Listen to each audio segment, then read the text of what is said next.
Hey everyone, this is Shweta. Welcome to UPSC वाला। वापस आ गए हम आपके लिए एक नया सेशन लेके।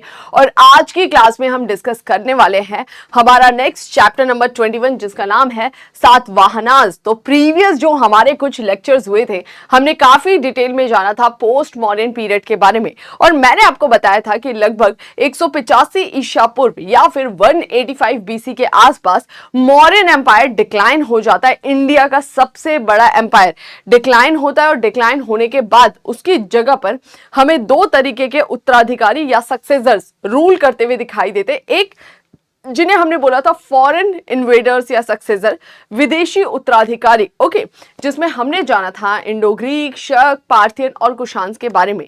आज हम पढ़ने वाले हैं देसी उत्तराधिकारी जो पाटलिपुत्र और नॉर्थ इंडिया वाले पार्ट पर रूल करते हैं, जिसमें हम जानेंगे शुंग, कण्व, सातवाहनास। ओके, तो सातवाहनास काफी लंबे समय तक रूल करते हैं। इनके बारे में, इनका क्या सोसाइटी था, इकोनॉमी, रिलीजन, पॉलिटिकल स्ट्रक्चर, वो हमें थोड़ा पढ़ना काफी जरूरी हो जाता है, क्योंकि शुंग, कण्व, चेदी ये जो है वो बहुत कम समय तक और बहुत छोटे रीजन पर रूल करते हैं। सातवाहनास जो ऑलरेडी स्टैब्लिश थे, वो बाद में और पावरफुल तरीके से पाटलिपुत्र पर रूल करते हुए हमें दिखाई देंगे। और उनका काफी इंपॉर्टेंट रोल होता है कल्चर में, आर्किटेक्चर में, रिलीजन में, सोसाइटी में। ओके, तो चलिए स्टार्ट करते हैं हमारे आज के सेशन को। और एक बार हम कर लेंगे क्विकली रिवाइज जो हमारे प्रीवियस सेशंस हुए हैं, उनको हम फटाफट करते हैं रिवीजन। बाकी यहाँ पर हमारे बैच की डिटेल्स है, आप इन्हें देख सकते हैं, इन्हें ज्वाइन कर सकते हैं प्रॉपर प्लान मैनर में प्रिपरेशन करने के लिए। ओके, चलो आगे बढ़ते हैं। नेक्स्ट हमें यहाँ पे क्या डिस्कस करना है। ओके, नेक्स्ट हम एक बार क्विकली करेंगे रिवाइज, फिर ही हम आगे बढ़ेंगे, क्योंकि काफी टाइम से हमने रिवीजन नहीं किया है। रिवीजन बहुत जरूरी है। हमने कहाँ से एंशिएंट हिस्ट्री स्टार्ट करा था और आज हमारी जर्नी कहाँ पहुंच चुकी है, फटाफट देखते हैं।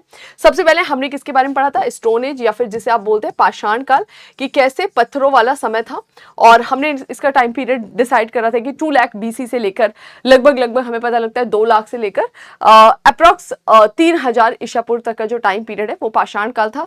स्टोन एज को भी हमने 3 पार्ट्स में डिवाइड करा था। पैलियोलिथिक हो गया, second one Mesolithic, last one Neolithic. Okay, stone age के बाद जो अगला हमें टाइम पीरियड दिखाई देता है, जिसे हम क्या बोलते हैं, इंडस वैली सिविलाइजेशन। हमारे देश की पहली नगरीय सभ्यता, फर्स्ट अर्बन सिविलाइजेशन, जो विश्व की जो नगरीय सभ्यता थी उनके समानांतर हमें दिखाई देती है। ओके, इंडस वैली सिविलाइजेशन लगभग हम मानकर चलते हैं 2700 से लेकर 1750 बीसी तक का जो टाइम पीरियड है वो सिंधु घाटी सभ्यता के रूप में दिखाई देता है। नेक्स्ट आ जाता है क्या, वैदिक एज या फिर वैदिक काल। वैदिक काल कब से कब तक हमें दिखाई देता है, अप्रॉक्स हम मानकर चलते हैं 1500 बीसी से लेकर 600 बीसी तक का जो टाइम पीरियड है, जिसे हम 2 पार्ट्स में डिवाइड करते हैं, अर्ली वैदिक और लेटर वैदिक, ऋग वैदिक काल और उत्तर वैदिक काल। ठीक है, इसके बाद से हमने काफी बड़ा चेंज देखा, जिसे हम बोलते हैं महाजनपदों का बनना। और हमने उन 16 महाजनपदों के बारे में ब्रीफ इंट्रोडक्शन जाना, और साथ में फिर एक महाजनपद जिसका नाम था मगध महाजनपद, उसको डिटेल से देखा कि इस मगध महाजनपद पर किस तरह से हर्यंक डायनेस्टी, शिशुनाग डायनेस्टी और नंद डायनेस्टी रूल करती है। और नंद डायनेस्टी का जो लास्ट रूलर था उसे हरा के रिप्लेस कर देते हैं कौन, चंद्रगुप्त मौर्य। और किस डायनेस्टी की नींव रखते हैं, जिसका नाम होता है मौर्यन डायनेस्टी, जिसके बारे में हमने प्रीवियस लेक्चर में पढ़ लिया था। ओके, ये तो वो चीजें थी जो सीधी सीधी चल रही थी। इसके पैरेलल भी कुछ एक्टिविटी होती दिखाई दे रही थी। जब मगध महाजनपद फल फूल रहा था, उसी समय हमें 2 धर्म आते हुए दिखाई दिए, एक जिसे आप बुद्धिज्म बोलते हैं, सेकेंड वन जिसे आप क्या बोलते हैं, जैनिज्म बोलते हैं। ओके, इसके अलावा जब मगध महाजनपद भारत के इस क्षेत्र में फल फूल रहा था, एम्पायर में कन्वर्ट हो रहा था, एक छोटा सा मगध महाजनपद, जो आगे चलकर हम देखते हैं हर्यंक डायनेस्टी के टाइम पीरियड में शिशुनाग, फिर नंद और फिर मौर्यंस ने तो पूरे इंडियन सब कॉन्टिनेंट में उसका प्रभाव दिखाया। तो उसके पैरेलल किस तरह ईरानियों ने अटैक किया, इन्वेड किया इंडिया पे, उसके पैरेलल किस तरह यूनानी यानी अलेक्जेंडर ने इन्वेड किया, तो वो भी हमने पढ़ा था। विदेशी आक्रमणकारी भारत में हमें पहले ही आते दिखाई दे रहे हैं। जो भारत में इधर मगध महाजनपद फल फूल रहा है, उसी बीच भारत का का जो उत्तर पश्चिम वाला क्षेत्र है, नॉर्थ वेस्ट वाला पार्ट है, यहाँ पर हमें फॉरेन इन्वेडर्स इन्वेड करते हुए दिखाई देते हैं। ओके, नेक्स्ट हमने मौर्यंस पढ़ा था। मौर्यंस जो है हमें इंडियन सबकॉन्टिनेंट के सबसे बड़े क्षेत्र पर रूल करते हुए दिखाई दिए। 3 मोस्ट इंपॉर्टेंट रूलर्स के बारे में हमने डिस्कस करा। फर्स्ट वन जिसे आपने बोला Chandragupta Maurya, next Bindusara and the last one Ashoka. Ashok के बाद जितने भी उसके उत्तराधिकारी हुए, जो अशोक ने पॉलिसीज चलाई थी, धम्म की नीति है ना, अशोक ने पॉलिसी चलाई थी कि भाई अब हमें किसी भी तरीके का युद्ध वगैरह नहीं करना है, बल्कि सांस्कृतिक रूप से लोगों को अपने में मिलाना है। तो वो सारी पॉलिसी को आगे उसके सक्सेसर्स या उत्तराधिकारी अच्छे से एग्जीक्यूट नहीं कर पाए और धीरे धीरे मौर्यन एम्पायर का डिक्लाइन चालू हो जाता है। और ये जो मौर्यन एम्पायर है ये 2 पार्ट्स में टूटता है, जिसे हम पढ़ते हैं पोस्ट मौर्यन पीरियड में, जो हम ऑलरेडी प्रीवियस लेक्चर में स्टार्ट कर चुके थे। पोस्ट मौर्यन पीरियड हमें कब से दिखाई देता है? लगभग 185 ईसा पूर्व से। ओके, मौर्यन एम्पायर का ये वाला जो पार्ट था, यहां पर हमें फॉरेन इन्वेडर्स इन्वेड करते हुए दिखाई देते हैं, जिसे विदेशी उत्तराधिकारी कहा, जिसमें इंडो ग्रीक्स पढ़ा, शक पढ़ा, पार्थियन पढ़ा और कुषाण पढ़ा था। लास्ट जो हमारा सेशन था यहां पर हमने एंड कर दिया था, और जितना बुक में है वही अभी मैं आपको चीजें कवर करा रही हूं, क्योंकि हम चैप्टर कवर कर रहे हैं अभी। ठीक है, क्वेश्चंस के लिए बोल रहे थे, जल्दी आपके क्वेश्चंस भी कराए जाएंगे। और जैसे ही एंशिएंट खत्म होता है या खत्म होने के पहले ही हम हमारे मिडेवल को चालू कर देंगे, और आर्ट एंड कल्चर अब चालू करेंगे जल्द से जल्दी, क्योंकि ऑलमोस्ट हमारा एंशिएंट एंड होने वाला है। और इसी के साथ अगर आपने आर्ट एंड कल्चर इमीडिएट कर लिया तुरंत तो आपके पास स्टोरी है और आर्ट एंड कल्चर और पढ़ लिया तो आप कनेक्ट कर पाएंगे, और ये वाला पोर्शन हमारा कंप्लीट हो जाएगा, जो काफी इंपॉर्टेंट है, ना केवल प्रीलिम्स बल्कि मेंस के पॉइंट ऑफ व्यू से। मेंस में ज्यादातर जो हम क्वेश्चन देखते हैं, लोग बोलते हैं कि मेंस में एंशिएंट मिडेवल नहीं है, तो एंशिएंट मिडेवल का जो पोर्शन है वो art and culture he cover करता है। उसी टाइम का आर्ट एंड कल्चर, आर्किटेक्चर, इनसे रिलेटेड क्वेश्चंस ज्यादा पूछे जाते हैं। ठीक है, आज हम कौन सा पार्ट करेंगे? इसी समय जब भारत के इस क्षेत्र पर हमें इंडो ग्रीक, शक, पार्थियन, कुषाण रूल करते हुए दिखाई देते हैं, वहीं इसके पैरेलल भारत के इस क्षेत्र पर हमें कौन रूल करते हुए दिखाई देते हैं? इस क्षेत्र पे हमें आज जिनके बारे में पढ़ने वाले हैं, शुंग, कण्व, सातवाहन, और छोटा सा एक समय था चेदी का। ठीक है, तो ये ऑलरेडी हम देख चुके हैं। आज हम पढ़ने वाले देसी उत्तराधिकारियों के बारे में। ठीक है, आप समझ पा रहे हैं? इस समय पोस्ट मॉडर्न टाइम पीरियड या मौर्योत्तर काल में 180 ईसा पूर्व के आसपास, 180 ईसा पूर्व से लेकर बीसी से लेकर लगभग 300 एडी यानी ईस्वी तक, ये 500 साल इधर हमें विदेशी उत्तराधिकारी और इधर हमें देसी उत्तराधिकारी रूल करते हुए दिखाई देते। पैरेलली रूल कर रहे हैं, लेकिन पढ़ तो दोनों को एक साथ नहीं सकते ना। तो पहले हमने इसे पढ़ लिया, अब हम इसे पढ़ेंगे। अब कई सारे इन राजाओं से युद्ध भी होगा, जो हमारे आज के सेशन में आने वाला है। ठीक है, तो आप कनेक्ट कर लीजिएगा कि इनके पैरेलल ये भी यहाँ पर अभी हैं। ठीक है, चलो जी आगे बढ़ जाते हैं। आई होप ये रिवीजन आपको समझ में आ गया होगा, और इस तरीके के जो क्विक रिवीजन होते हैं ना, वो आप लोग भी करा करिए। इसके लिए जरूरी नहीं है कि आपको कॉपी खोलने की जरूरत है, नहीं, आप बैठे हुए एक छोटा सा पेपर उठाइए, रफ पेज, और उस पर फटाफट सिनॉप्सिस फॉर्म में रिवीजन कर डालिए। इससे क्या होता है, क्रोनोलॉजी नहीं भूलोगे, जो थोड़े से रूलर्स के नेम है वो आप नहीं भूलोगे, टाइमलाइन आप जो टाइम पीरियड है, कौन सा राजा किस समय रूल कर रहा है वो आप नहीं भूलोगे,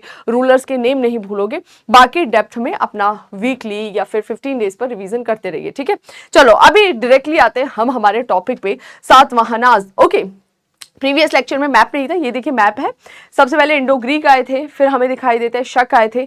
शक जब आते हैं ना, तो अभी हमें शक दिखेंगे। ठीक है, शक जब आए थे 1st सेंचुरी बीसी के आसपास, तो वो आकर चले गए थे, मतलब उनकी जगह पर पार्थियंस उनके पैरेलल रूल करते हैं। फिर कुषाण्स आए, तो कुषाण्स ने तो शक पार्थियन दोनों को रिप्लेस कर दिया। लेकिन हमने डिस्कस करा था प्रीवियस सेशन में कि शकों की इंडिया में 5 ब्रांचेस हमें दिखाई देती है, जिसमें से एक ब्रांच जो होती है ना, वो इस क्षेत्र में आकर बस जाती है, जिसे बोलते हैं हम वेस्टर्न क्षत्रप, या फिर इसे कहा जाता है पश्चिमी क्षत्रप। पश्चिमी भारत का जो पश्चिमी वाला रीजन है, यहां पर हमें वो रूल करते हुए दिखाई देते हैं, जिसे हम बोलते हैं वेस्टर्न क्षत्रप। ओके, तो ये जो वेस्टर्न क्षत्रप वाला रीजन है ना, यहां पर शक रह गए, और वो कब तक रहेंगे? गुप्तास के टाइम पीरियड। अभी तो आप पोस्ट मॉडर्न पढ़ रहे हैं, तो आप यहां पर पढ़ने वाले हैं शुंग, कण्व, चेदी, सातवाहन। लेकिन सातवाहनास के बाद में हमें गुप्ता दिखाई देंगे, जो मौर्यंस के बाद पहली बार इस क्षेत्र को वापस से अपने कंट्रोल में करेंगे। यूनिफाइड स्ट्रक्चर हमें दिखाई देगा गुप्तास का। तो गुप्तास के टाइम पीरियड तक शक यहाँ पर बने रहेंगे इस केवल क्षेत्र में, जिन्हें हम वेस्टर्न क्षत्रप कहते थे। बाकी यहाँ पर आप देखेंगे वन बाय वन, सबसे पहले शुंग आएंगे, फिर कण्व आते हैं, सॉरी पहले शुंग आएंगे फिर कण्व आएंगे। इधर छोटा सा जो कलिंग वाला क्षेत्र है वहां पर हमें चेदी रूल करते हुए दिखाई देते। और ये जो आप क्षेत्र देख रहे हो ना, ये महाराष्ट्र और उसके आसपास का, इसको हम बोलते थे सातवाहनों का क्षेत्र। तो सातवाहन पाटलिपुत्र पर रूल बाद में करेंगे, वो तो बात की बात है, लेकिन सातवाहनों का एग्जिस्टेंस हमें पहले से ही दिखाई देने लग जाता है। फर्स्ट सेंचुरी के इस जो इनिशियल वाला शुरुआत वाला जो समय है वहीं से हमें दिखाई देता है। हालांकि यहाँ पर कॉन्कर लेट में करते हैं, लेकिन अस्तित्व इनका पहले से ही इस क्षेत्र में बन जाता है, महाराष्ट्र और उसके आसपास के क्षेत्र में। तो यहीं से शुरुआत होती है सातवाहन युग की। पहले जानते हैं इसका पॉलिटिकल हिस्ट्री क्या बोलता है, क्या है राजनीतिक इतिहास, नींव कैसे पड़ी, कहां रहते थे, क्या इनकी कैपिटल थी, वो हम जानते हैं। उत्तर भारत में मौर्यों के सबसे बड़े देशी उत्तराधिकारी कौन थे? शुंग, और उसके बाद से कण्व हुए। तो बोल रहा है कि जो नॉर्थ इंडिया वाला रीजन था ना, यहां पर मौर्यंस को रिप्लेस तो किसने करा था? लास्ट मौर्यन रूलर जो था ना, उसको रिप्लेस करते हैं शुंग डायनेस्टी वाले। ओके, तो अंतिम मौर्य शासकों को शुंग ने हटाया वहां से, और शुंग आके यहाँ पे रूल करने लग गए। काफी लंबे समय तक इनका रूल दिखाई दिया। हमने देखा कि इन्होंने वापस से ब्राह्मण्स को काफी ज्यादा प्रमोट किया। ओके, फिर हम जानते हैं शुंग के बाद कण्व आए। कण्व भी काफी पावरफुल हमें दिखाई देते हैं। तो ऐसे कई सारे छोटे छोटे उत्तराधिकारी दिख रहे थे, जरूरी नहीं उनका पाटलिपुत्र में कंट्रोल हो। मौर्यंस के बाद हमें क्षेत्र जो है ना वो स्प्लिट होते हुए दिखाई दे रहे थे। तो कई सारे और भी छोटे छोटे रूलर्स थे, लेकिन जो बड़े उत्तराधिकारी नॉर्थ इंडिया में दिखाई दिए वो कौन थे? शुंग थे, और शुंग के बाद कण्व आए। ठीक है, दक्कन और मध्य भारत में मौर्यों के उत्तराधिकारी सातवाहन हुए। तो वही जब मौर्यंस का एम्पायर टूटा, मौर्यन का एम्पायर तो छोटा मोटा था नहीं, इतना बड़ा एम्पायर था, पूरा का पूरा इंडियन सब कॉन्टिनेंट को अपने में समा लिया था। अगर हम नॉर्थ ईस्टर्न इंडिया और जो सदर्न मोस्ट इंडिया है इसे छोड़ दे, तो ऑलमोस्ट इंडियन सब कॉन्टिनेंट पे किसका कंट्रोल था? मौर्यंस का कंट्रोल था। तो जब मौर्यंस मतलब उनका डिक्लाइन हुआ, तो इस क्षेत्र में तो विदेशी उत्तराधिकारी है और इस क्षेत्र में देसी उत्तराधिकारी है। और देसी उत्तराधिकारी में भी जो उत्तर भारत वाला क्षेत्र था, यहां पर हमें दो महत्वपूर्ण वंश के शासक रूल करते हुए दिखाई दिए, जिनको आपने शुंग और कण्व कहा। लेकिन वही अगर आप दक्कन और मध्य भारत में जाओ, इस वाले रीजन में जाइए, ये वाला जो दक्कन वाला क्षेत्र है मध्य भारत वाला, यहां पर हमें इनके पावरफुल उत्तराधिकारी कौन दिखाई दिए? सातवाहनास, क्योंकि ये पूरा क्षेत्र मौर्यंस के कंट्रोल में था ना। तो जहां उत्तर भारत में सबसे बड़े उत्तराधिकारी शुंग और कण्व हुए, वहीं दक्षिण भारत में सबसे बड़े उत्तराधिकारी कौन होते? सातवाहन हुए। हालांकि बीच में 100 वर्षों का हमें गैप दिखाई देता है, यानी कि इनका अस्तित्व हमें थोड़े समय के बाद दिखाई देता है, मौर्यंस के तुरंत बाद ये हमें नजर नहीं आते हैं। क्लियर हो गया? सभी के समझ में आ गया? तो देसी उत्तराधिकारी में नॉर्थ इंडिया में कौन आ रहे हैं और दक्कन वाले क्षेत्र में कौन आ रहे हैं? चलो जी आगे बढ़ जाते हैं। नेक्स्ट यहां पर क्या बोल रहा है? सातवाहन और पुराणों में उल्लिखित आंध्र एक ही माने जाते हैं। बोल रहा है कि ये जो सातवाहन है ना, सातवाहन जिनके बारे में हम पढ़ने वाले हैं आज, और पुराण में जिक्र किया गया एक नाम का जिसका नाम है आंध्र। तो बोल रहा है कि सातवाहन और पुराणों में जिन आंध्रों का जिक्र हुआ है, जिन्हें आंध्र कहा जा रहा है, बेसिकली वो आंध्र सातवाहन ही है। तो एक आपका बोल सकते हैं ना लिटरेरी सोर्स या साहित्यिक साक्ष्य भी इसकी पुष्टि कर रहा है, किसकी? कि भाई ये यहाँ पर रूल कर रहे हैं। ठीक है, पुराणों के अनुसार आंध्रों ने 300 वर्षों तक शासन किया। अब पुराण आंध्र की बात बता रहा है, और हमने ये वेरीफाई कर लिया कि ये जो पुराणों में आंध्र शब्द है ना, ये सातवाहनों के लिए ही यूज हो रहा है। तो अब पुराणों से हमने अच्छे से जाना आंध्रों के बारे या सातवाहनों के बारे में। तो पुराणों में बताया गया है कि आंध्रों ने 300 वर्षों तक लगभग शासन किया। सातवाहनों के सबसे पुराने अभिलेख के बारे में बोल रहा है कि ये जो सातवाहनों के भी हमें जो सबसे पुराने अभिलेख मिलते हैं ना, अभिलेख मतलब इंस्क्रिप्शन, इंस्क्रिप्शन मतलब आर्कियोलॉजिकल एविडेंस। तो ये जो सातवाहनों ने खुद भी जो अभिलेख जगह जगह पर लगवाए हैं, उन इंस्क्रिप्शन, उन अभिलेखों से क्या पता लगता है कि वो कितने पुराने हैं? वो लगभग पहली सदी ईसा पूर्व के हैं। तो यहाँ पर दो तरीके से इनके टाइम पीरियड के बारे में पता लग रहा है। एक तो पुराण जो आंध्र की बात कर रहा है वो बेसिकली सातवाहन है, वो भी बोल रहा है कि इन्होंने 300 वर्ष तक शासन किया। ओके, दूसरी ओर हमें खुद जो सातवाहन है उनके आर्कियोलॉजिकल एविडेंस से पता लगता है, इंस्क्रिप्शन से, कि ये इंस्क्रिप्शन 1st सेंचुरी बीसी का है। तो यानी इनका अस्तित्व हमें 1st सेंचुरी बीसी में ही दिखाई देता है। मौर्यंस कब निपट रहे हैं? 185 बीसी के आसपास हमें उनका डिक्लाइन दिखाई दिया। और इन एविडेंसेस से क्या पता लग रहा है कि लगभग 1st सेंचुरी बीसी के आसपास, यानी कि 100 ईसा पूर्व के आसपास हमें कौन दिखाई देते हैं? सातवाहन दिखाई दिए। और वही बोल रहे हैं कि 100 वर्षों के गैप के बाद ही सातवाहन का अस्तित्व दक्कन में दिखता है। चलो जी आगे बढ़ जाते हैं। सातवाहन पूर्व बस्तियों का अस्तित्व दक्कन में, सातवाहन जब नहीं थे और मौर्यंस का डिक्लाइन हुआ तो वहां पर वो जो 100 वर्षों का समय था, जो 100 वर्षों का गैप हमें दिखाई दे रहा है मौर्यंस के जाने और सातवाहनों के दक्कन वाले क्षेत्र में आने में, तो उस बीच हमें वहां पे किस तरीके का कल्चर दिखाई दे रहा है। तो राइटर यहां पर बात करता है कि सातवाहनों के जस्ट पहले जो बस्तियां थी उनका अस्तित्व दक्कन में लाल मृदभांड, काला व लाल मृदभांड और गेरुआ लेपित चित्रित मृदभांड के रूप में दिखाई देता है। यानी सातवाहनों के पहले वो जो क्षेत्र था ना, पोस्ट मॉडर्न वाला 100 साल का लगभग, तो वहां पर हमें जो मिट्टी के बर्तन मिले हैं वो लाल, लाल काले या गेरुआ लेपित चित्रित, मतलब गेरुए रंग से लेपा हुआ और उस पे चित्र बनाए गए। तो इस तरह के मिट्टी के बर्तन हमें इस पर्टिकुलर रीजन में दिखाई दे रहे हैं। किस समय में? इन 100 सालों का जो गैप है ना, जब सातवाहन नहीं है, तो लाल मिट्टी के बर्तन, लाल काले मिट्टी के बर्तन या गेरुए रंग के मिट्टी के बर्तन जिनपे चित्रांकन किया गया वो हमें यहां पर दिखते हैं। ठीक है, आगे बोल रहा है लोहे का इस्तेमाल, यानी सातवाहनों के पहले इस वाले जो क्षेत्र में लोहे का इस्तेमाल बड़े लेवल पर हमें होते हुए दिखाई देता है। तो सातवाहनों के जस्ट पहले और पोस्ट मॉडर्न पीरियड स्टार्ट होने के बाद ये वाला जो क्षेत्र था वो इन मिट्टी बर्तन वाले क्षेत्र या लोहे के प्रयोग वाले क्षेत्र से संबंधित हमें यहाँ बस्तियां दिखती है। ठीक है, चलो आगे बढ़ते हैं। आगे लोहे के फाल का प्रयोग, धान की रोपनी, नगरीकरण, लेखन कला आदि के प्रयोग से सातवाहनों के द्वारा राज्य गठन के लिए उपयुक्त परिस्थिति बनी। तो सातवाहन क्या थे? कोई अलग से तो पैदा हो गया नहीं रहे। यहां पर जो पहले की बस्तियां ही थी वही बस्तियां धीरे धीरे डेवलप हुई और यहां से हमें सातवाहनों का प्रॉपर अस्तित्व होते हुए दिखाई देगा। ओके, तो यहां पर बोल रहा है कि लोहे का प्रयोग ये लोग जानते थे, तो जो लोग यहां पहले रह रहे थे वो लोहे का प्रयोग कर रहे थे और लोहे के फाल का प्रयोग चालू करेंगे। फाल का प्रयोग मतलब अब ज्यादा गहरी जुताई हो पाएगी, ज्यादा गहरी जुताई हो पाएगी, यानी कि अच्छा आपको उपज मिलेगा, प्रोडक्टिविटी बढ़ जाएगी लोहे के फाल के प्रयोग से।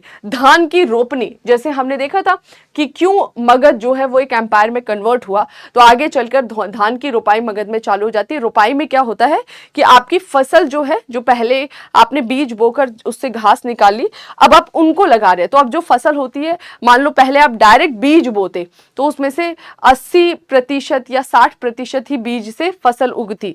अब क्या है कि पहले आपने उससे घास उगा ली और जो नहीं उगे बीज खराब हो गए, तो अब उसमें क्या है कि जितनी लगाई है सब में से ही फसल होगी, तो प्रोडक्टिविटी बढ़ जाती है। तो इन टेक्टिक्स का यूज यहाँ चालू हो गया। धीरे धीरे लेखन कला आ गई और जब लेखन आ जाता है तो क्या आ जाता है? व्यापार आ जाता है। व्यापार आ जाएगा तो क्या आ जाएगा? समृद्धि आ जाएगी। तो एग्रीकल्चर वाइज भी, और ये कुछ चीजें थी जिससे ट्रेड जो है उसका भी हमें दिखाई देता है एक प्रभाव बढ़ा, और इसने कहीं ना कहीं यहाँ पर सातवाहन राज्य गठन के लिए आधार तैयार करा कि एक यहाँ पे बहुत बड़ा सा राज्य बन जाए, एक किंगडम एस्टैब्लिश हो जाए। सभी के समझ में आया? चलो जी आगे बढ़ जाते हैं। ये देखिए, ये स्पेसिफिक मैं बता रही हूँ सातवाहनों का क्षेत्र, इतना बड़ा क्षेत्र सातवाहनों का हमें दक्कन में दिखाई दिया।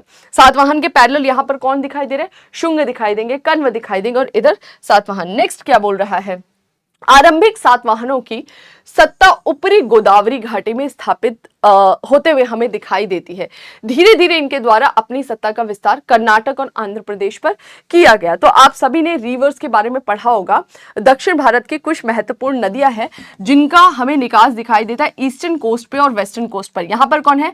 महानदी है, गोदावरी है, कृष्णा है, कावेरी है, इधर नर्मदा ताप्ती हमें दिखाई देती है, जिसको हम मेजर रिवर कहते हैं। ठीक है, तो ये गोदावरी रिवर की बात कर रहा है, ये जिसका ओरिजिन महाराष्ट्र से हो रहा है और बोल रहा है कि इनिशियली जो आरंभिक सातवाहन थे उन लोगों का हमें टेरिटरी कहां दिखाई देता था, ऊपरी गोदावरी, ये वाला जो क्षेत्र था ना, यहां पर इनिशियली हमें सातवाहन का ओरिजिन होते हुए दिखाई देता है। लेकिन धीरे धीरे इन्होंने अपनी टेरिटरी का एक्सपांशन चालू किया और ये टेरिटरी का एक्सपांशन किधर तक पहुंचता है, कर्नाटक और आंध्र प्रदेश, यानी इधर दक्षिण की ओर भी बढ़ रहे हैं और पूरब की ओर भी बढ़ रहे हैं। ये रहा आंध्रा वाला रीजन, ये रहा कर्नाटका, और एक इतना बड़ा किंगडम इनके द्वारा स्टैब्लिश कर लिया गया जो आप यहां पर देख सकते हैं। तो इनिशियली ये केवल यहीं पर दिखाई दे रहे थे ऊपरी गोदावरी में, बाद में दक्षिण में कर्नाटक और पूरब में ये आंध्रा की तरफ बढ़ रहे हैं और एक इतना बड़ा अपना एम्पायर या किंगडम बोल सकते हैं वो हम इनके द्वारा स्थापित होते हुए दिखाई दिया। नेक्स्ट बोल रहा है इनके सबसे बड़े प्रतिद्वंदी शक थे। शकों के बारे में हम ऑलरेडी पढ़ चुके हैं, हमने देखा था शक कब आए थे। तो सबसे पहले हमें इंडो ग्रीक आते हुए दिखाई देते हैं। इंडो ग्रीक जब आए थे वो जस्ट मौर्यंस के बाद आए थे, 180 BC के बाद, और इंडो ग्रीक को रिप्लेस करके कौन आए, शक आए। लेकिन जब शकाज आते हैं तो लगभग आपका 1st सेंचुरी BC था, और जब शक भारत में आए उस समय ऐसा नहीं था कि इंडो ग्रीक पूरी तरह से रिप्लेस हो गए, कुछ क्षेत्र थे जहां पर वो भी रूल कर रहे थे। लेकिन शकाज जो आए थे वो इंडो ग्रीक के कंपैरिजन भारत के अंदर वाले क्षेत्रों में भी पहुंचे, मध्य भारत वाला रीजन हो गया, पश्चिम भारत वाला रीजन हो गया, यहां तक पहुंच गए थे। ठीक है, तो शकों का प्रभाव हमें भारत में ज्यादा दिखाई देता है। और जब शक हमें भारत में रूल करते हुए दिख रहे हैं उत्तर पश्चिमी मध्य इन क्षेत्रों में, उसके पैरेलल हमें यहां पर कौन दिखाई दे रहे, सातवाहन दिखाई दे रहे। अभी तो हमने पढ़ा कि 1st सेंचुरी BC के आसपास हमें सातवाहनों का भी अस्तित्व दिखाई देता है, हमने पुराणों का भी यहां पर रेफरेंस दे दिया, हमने इंस्क्रिप्शन भी बता दिए सातवाहन के इंस्क्रिप्शन कितने पुराने हैं। तो इधर शक और इधर सातवाहन, ये जो वेस्टर्न क्षत्रप वाला रीजन था, जहां जिसे वेस्टर्न क्षत्रप पश्चिमी क्षत्रप क्यों कहते हैं, पश्चिमी हिस्सा है, और शकों को क्षत्रप कहा जाता था। ओके, तो वेस्टर्न क्षत्रप वाले रीजन में जो शकों की शाखा थी वो रूल कर रही थी और इनकी टेरिटरी जस्ट किससे लगती थी, सातवाहनों से लगती थी। तो सातवाहनों का एक बहुत बड़े पावरफुल जो हम बोल सकते हैं दुश्मन हमें दिखाई देते, वो कौन थे, शक थे। और सातवाहनों और शकों के बीच में हमें वॉर्स होते हुए भी दिखाई देते, साथ में वैवाहिक संबंध यानी मैट्रिमोनियल अलायंसेस बनते हुए भी दिखाई देते हैं। तो ये दोनों चीजें बनती हैं इनके बीच में। यहां पर यही बोल रहा है कि इनके सबसे बड़े प्रतिद्वंदी कॉम्पिटिटर कौन दिखाई देते, शक दिखाई देते, जिनकी सत्ता दक्कन और पश्चिम भारत में स्थापित थी। यानी शक भी किस क्षेत्र में थे, यही दक्कन वाला और वेस्टर्न इंडिया वाला पार्ट है, यहां पर देखते हैं। शकों ने सातवाहनों को महाराष्ट्र और पश्चिमी भारत के क्षेत्र से बेदखल कर दिया था। तो इनिशियली जो सातवाहन थे वो इतने पावरफुल नहीं थे। आगे कुछ फेमस रूलर आएंगे जिनका मैं नाम जिक्र करूंगी, जैसे गौतमीपुत्र सतकर्णी। तो ये कुछ ऐसे फेमस रूलर आएंगे जो कि अपना टेरिटरी का बड़े लेवल पर एक्सपांशन करके शकों को धक्का देंगे। लेकिन इनिशियली हमें क्या पता लगता है, जब यहाँ पे सातवाहन थे और जब शक आए तो शकों ने सातवाहनों को धकेल दिया। कहां से, ये पश्चिम भारत और दक्कन वाले क्षेत्र से नीचे की ओर धकेल दिया। ओके, और उस समय इतने पावरफुल थे नहीं सातवाहन। तो आगे पता लगता है कि गौतमीपुत्र सतकर्णी ने सातवाहनों के ऐश्वर्य, जो उनका पहले एक ग्लोरियस एम्पायर हुआ करता था, एक छोटा किंगडम ही हुआ करता था, उसको स्टैब्लिश किया। उसने अपने को एकमात्र ब्राह्मण भी कहा। ओके, तो वो गौतमीपुत्र सतकर्णी आया, उसने वापस से अपनी टेरिटरी को प्राप्त कर लिया, शकों को कॉर्नर किया, पश्चिमी भारत वाले क्षेत्र तक ही सीमित कर दिया, दक्कन के एक बहुत बड़े क्षेत्र में अपना विस्तार स्थापित किया, और वो अपने आप को एक ब्राह्मण, एकमात्र ब्राह्मण का मतलब है कि जो ब्राह्मण की क्वालिटीज हैं, जो ब्राह्मण बन गए हैं वो अलग है, क्वालिटीज है वो अलग है। मतलब कल ही मैं अपनी फ्रेंड से डिस्कस कर रही थी कि बेसिकली वर्ण है वो क्या है। एक पर्सन है जो राजपूत बने हुए हैं और उनकी क्वालिटीज जो है वो वैसी बिल्कुल नहीं है, तो क्या उनको वो दर्जा दिया जाना चाहिए, ठीक है। या कोई वर्ण है जिसमें कोई शूद्र है लेकिन उनकी क्वालिटीज बहुत अच्छी हैं, तो क्या उनको वो दर्जा, तो बेसिकली क्वालिटीज जो है वो बहुत मैटर करती है। हो सकता है कोई किसी वर्ण में हो, कोई किसी जात में हो, लेकिन उस जात की वजह से उससे वैसे ट्रीट किया जा रहा हो, लेकिन एक्चुअल में उसकी क्वालिटीज बहुत अच्छी हैं। और कोई ऐसा है कि ऊंची जात में, ऊंचे वर्ण में हो, लेकिन क्वालिटीज बिल्कुल ही नकारा नालायकों वाली है, तो फिर तो भी उसको उसका बेनिफिट मिल जाता है। तो यहाँ पर यही है कि इसका कहना था कि जो ब्राह्मण्स की क्वालिटी होती है वो मैं दिखा रहा हूं, ठीक है। तो इस वजह से इसने अपने आप को एकमात्र ब्राह्मण की संज्ञा दी।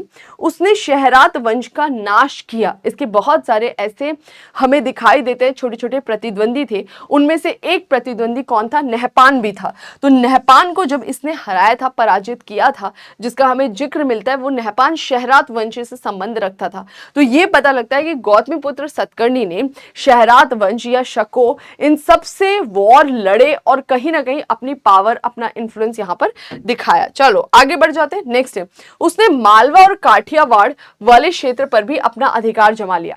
आगे कर्नाटक और आंध्र प्रदेश पर भी उसने अधिपत्य जमाया। तो गौतमीपुत्र सातकर्णी के समय पे एक बहुत बड़ा एक्सपांशन हमें दिखाई देता है सातवाहनों पर।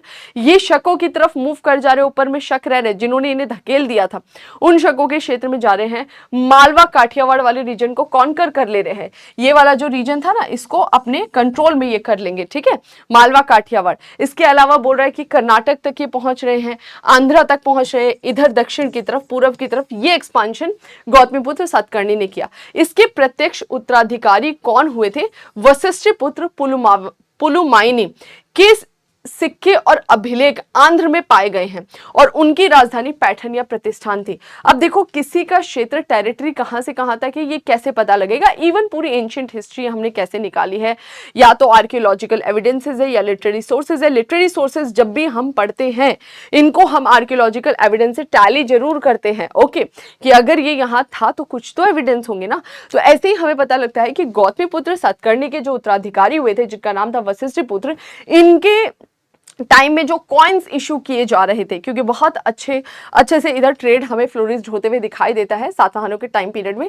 तो इस समय जो कॉइन्स इशू हो रहे थे या जो इंस्क्रिप्शन हमें इस समय के दिखाई देते हैं, वो सातवाहनों के कॉइन्स और इंस्क्रिप्शन कहाँ तक मिलते हैं? इन क्षेत्रों तक मिलते हैं, आंध्र तक मिलते हैं। तो भाई आपका कॉइन, आपका अभिलेख दूसरे राजा की टेरिटरी में क्या कर रहा है? ऑब्वियस है कि वो क्षेत्र जो है आपने अपने कंट्रोल में कर लिया था। और इतना ही नहीं, इनकी कैपिटल जो है वो हमें यहां दिखाई देती है, प्रतिष्ठान और पैटर्न, ठीक है। ये आपका महाराष्ट्र वाला रीजन है, इसको अपने इन्होंने कैपिटल बना ली थी। आगे चलकर आगे शकों ने कोंकण, समुद्र तट और मालवा पर भी अधिकार करने के लिए सातवाहनों के साथ पुनः संघर्ष छेड़ दिया, क्योंकि गौतमीपुत्र सातकर्णी जो थे वो इस मालवा वाले रीजन को ऑलरेडी कॉन्कर कर चुके थे।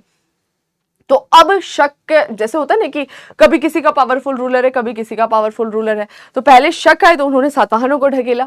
फिर सातवाहन के रूलर थे गौतमीपुत्र सतकर्णी, उन्होंने शकों को ऊपर धकेल दिया। अब वापस से शक जो है वो अटैक करेंगे किस पे? सातवाहनों पर। किस क्षेत्र पे? कंट्रोल करने के लिए। तो ये जो कोंकण कोस्ट वाला रीजन है और काठियावाड़ वाला रीजन है, मालवा वाला रीजन है, उस पर कंट्रोल करने के लिए, ठीक है। तो इनके बीच में वापस से हमें संघर्ष जैसी स्थिति दिखाई देती है। शक शासक रुद्रदमन प्रथम ने सातवाहन को 2 बार हराया भी। इतने शक शासक रुद्रदमन प्रथम जो था, उसने सातवाहनों को 2 बार हराया भी था। ये भी इन्हें हार भी झेलनी पड़ रही थी, ठीक है। तो ये थोड़ा सा ध्यान रखना है, एग्जाम के लिए इंपॉर्टेंट है। शक काफी पावरफुल थे और सातवाहनों और शकों के बीच में लगातार इस तरह के हमें संघर्ष दिखाई देते हैं। हालांकि फिर वो संघर्ष कुछ समय के लिए रुकता भी है, क्योंकि इनके बीच में मैट्रिमोनियल अलायंसेस भी बन रहे थे, वैवाहिक संबंध भी ये स्थापित करते हुए दिखाई देते हैं। चलो आगे बढ़ जाते हैं। नेक्स्ट, अब जानते हैं भौतिक संस्कृति के पहलू क्या क्या थे। दक्कन की भौतिक संस्कृति में स्थानीय उपादान और उत्तर के वैशिष्ट्य दोनों का मिश्रण है। यानी कि अगर आप दक्कन भारत वाला जो रीजन है, यहां पर जाओ, पेनिनसुला इंडिया वाला, ये वाला जो रीजन है दक्कन वाला, इधर जाइए जहां पर हमें सातवाहनास दिखाई देते हैं। इनिशियली ऊपरी गोदावरी, आगे चल के शकों से ये वाला रीजन छीन लेते, काठियावाड़ मालवा वाला क्षेत्र, फिर इधर जाते आंध्रा, इधर जाते कर्नाटका। तो ये पूरा इनका रीजन होता है। तो बोल रहे कि इनका जो भौतिक पहलू है इसमें हमें दोनों दिखाई देता है। एक तो लोकल जो क्वालिटीज है वो तो दिख ही रही है, ऊपर से जो उत्तर है ना, उत्तरी भारत का भी प्रभाव हमें यहाँ के भौतिक पहलुओं पर दिख रहा था। यानी उत्तरी भारत से भी ये काफी सारी चीजें जो हैं अडॉप्ट कर रहे थे। दक्कन के महापाषाण निर्माता लोहे के इस्तेमाल और खेती दोनों से परिचित थे। तो दक्कन भारत में आपने पहले भी पढ़ा था कि बड़े बड़े पत्थरों के हमें शिलाएं दिखाई देती हैं। पत्थरों की जो शिलाएं होती है, महापाषाण काल आपने पढ़ा था पहले कि किस तरह से शवों का शवाधान किया जाता था, तो उसे पूरा हमने महापाषाण काल कहा। तो बोल रहा है कि ये जो रीजन है वो हमें थोड़ा सा डेवलपमेंट में पीछे दिखाई दे रहा था। हालांकि मॉरियंस के टाइम पीरियड में उनकी टेरिटरी का हिस्सा ये था। तो बोल रहे हैं कि ये लोग जो थे बहुत अच्छे से जानते थे किसका इस्तेमाल करना, लोहे का इस्तेमाल करना, और लोहे का इस्तेमाल करके खेती करना जानते थे। देख रहे हैं आपकी ये लोहे के फाल का प्रयोग करते, इवन रुपाई वगैरह भी चालू करते हैं। 200 ईसा पूर्व के समीप मूठ वाले फावड़े, उसमें क्या होता है ना कि आपकी पकड़ मजबूत हो जाती है।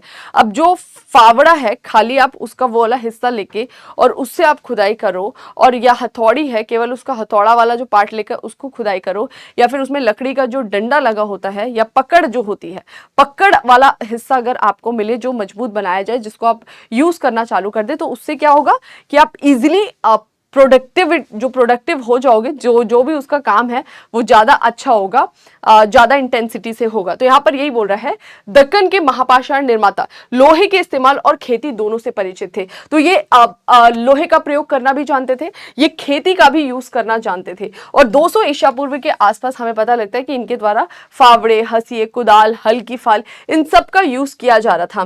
करीमनगर जिला जो हमें दिखाई देता है महाराष्ट्र में, वहां पर हमें लोहार की एक दुकान के भी अवशेष मिलते हुए दिखाई दिए हैं। यानी कि इन लोगों का क्या बोलते हैं, काफी शिल्प कला में काफी अच्छी पहुंच थी।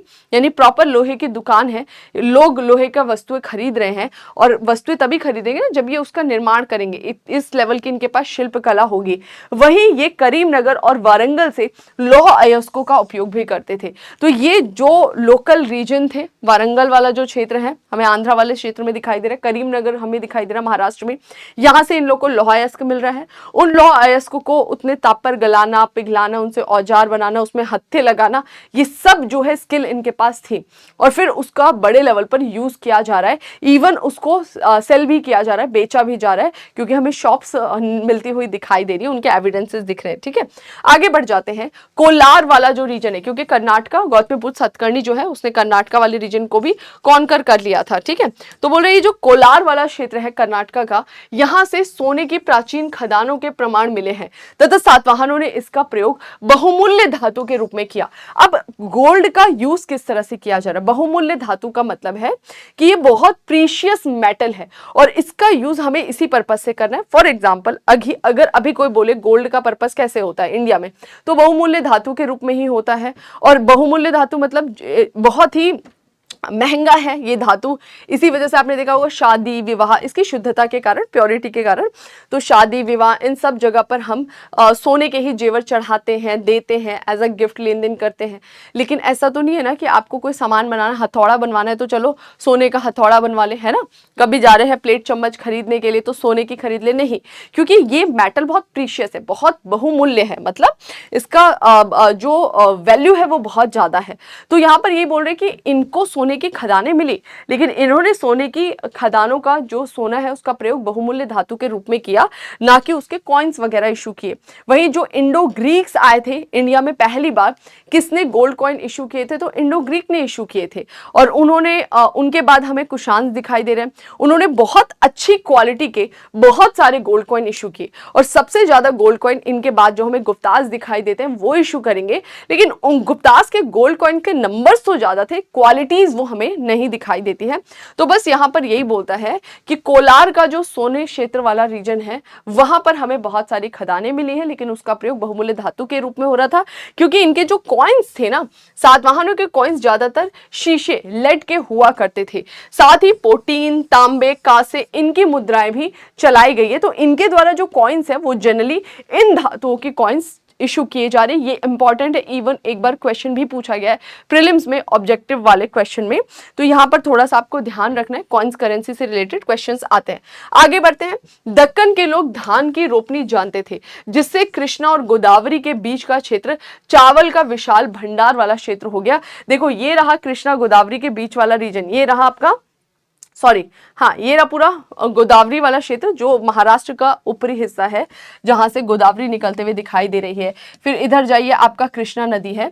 तो कृष्णा और गोदावरी का ये जो डेल्टाई क्षेत्र है, इस क्षेत्र का इन्होंने प्रॉपरली यूज करा, क्योंकि इनको रोपाई आती थी और ये बहुत उपजाऊ क्षेत्र था। तो यहाँ वाले क्षेत्र पर जब इन्होंने रोपाई का प्रयोग करा, लोहे के फाल का प्रयोग करा, तो यहाँ पर चावल बहुतायत मात्रा में होने लग गया, चावल के विशाल भंडार वाला क्षेत्र बन गया। दक्कन के लोग कपास भी उपजाते थे, तो ये एक एक चीज करके बता रहा है, जैसे इनका आर्ट एंड क्राफ्ट में बात किया कि शिल्प कला की, लोहे के औजार वगैरह। फिर इसने बात किया कि भाई कितना उस क्षेत्र को यूज करे हैं एग्रीकल्चर पर्पज से, क्योंकि इनको रोपाई की स्किल आती थी। फिर ये लोग कपास भी उपजाते थे, तो केवल अन्न वाला सामान नहीं उपजा रहे हैं, बल्कि कुछ ऐसी चीजें भी इनके द्वारा उपज तैयार की जा रही है जिससे कुछ मार्केट का मटेरियल तैयार हो सके। तो कपास भी उपजा रहे हैं, और कपास क्यों ना उपजाए, बैठे ही कपास के हब पर है। कहां पर बैठे?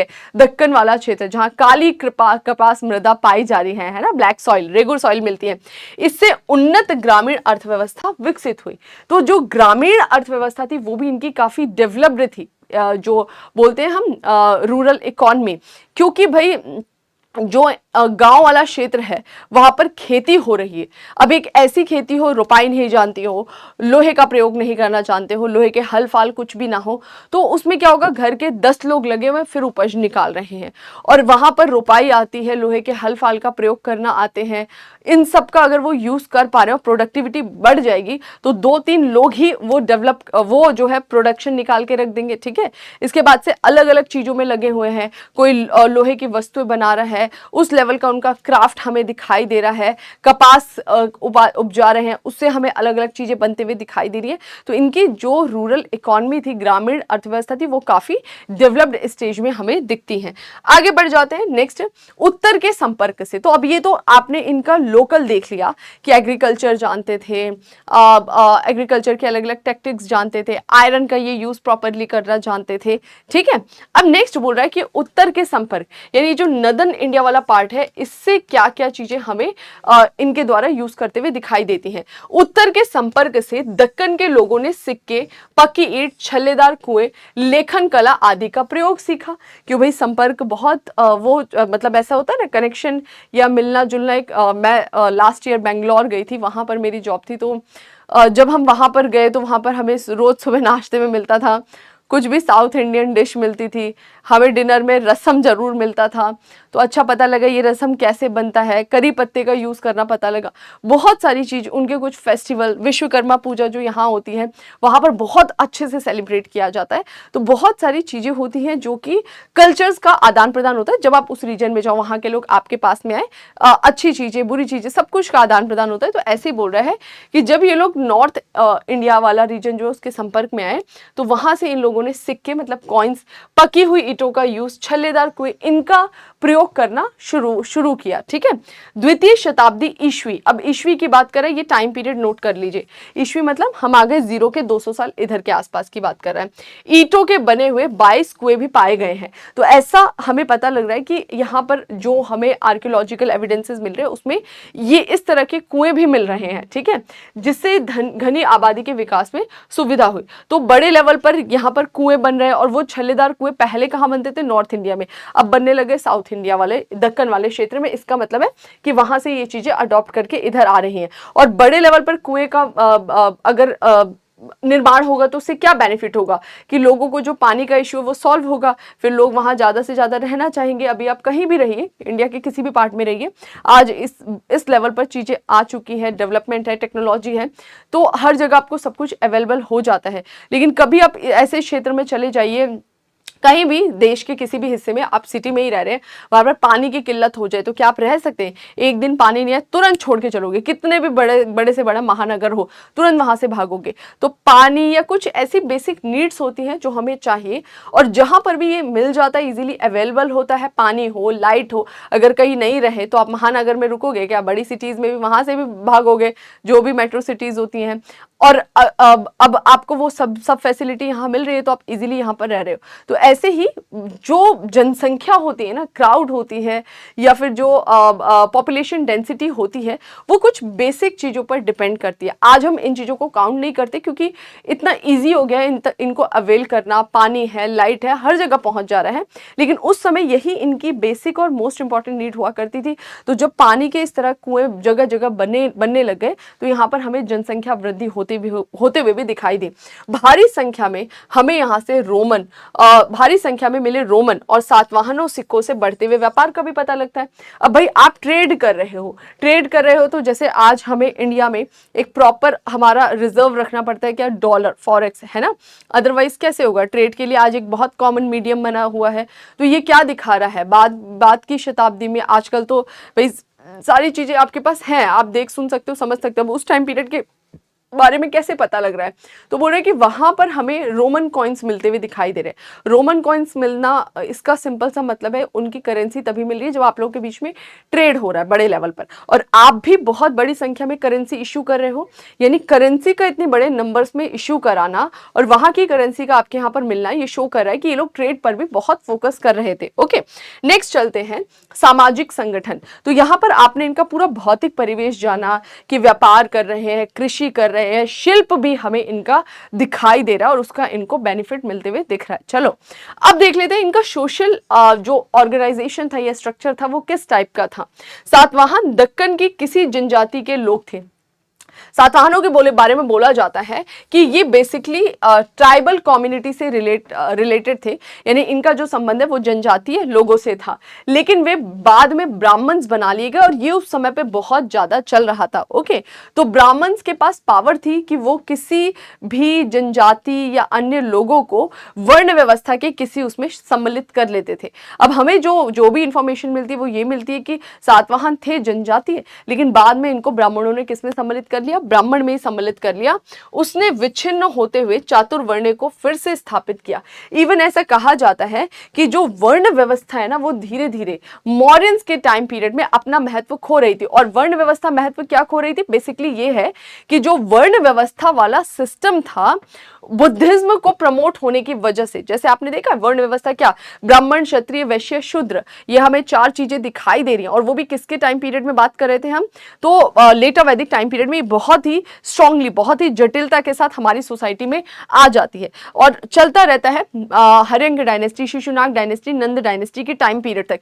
लेकिन जब हम आगे डिस्कस करते हैं, आगे मतलब कब, जब मौर्यंस आते हैं और उसमें भी अशोका है और उसने बुद्धिज्म को इतना प्रमोट किया, तो उसकी वजह से कहीं ना कहीं वर्ण व्यवस्था धूमिल होते हुए नजर आती है। क्योंकि बुद्धिज्म हो गया, जैनिज्म हो गया, ये कहीं ना कहीं जो एक डिस्क्रिमिनेशन था उसके थोड़े से फेवर में नहीं थे।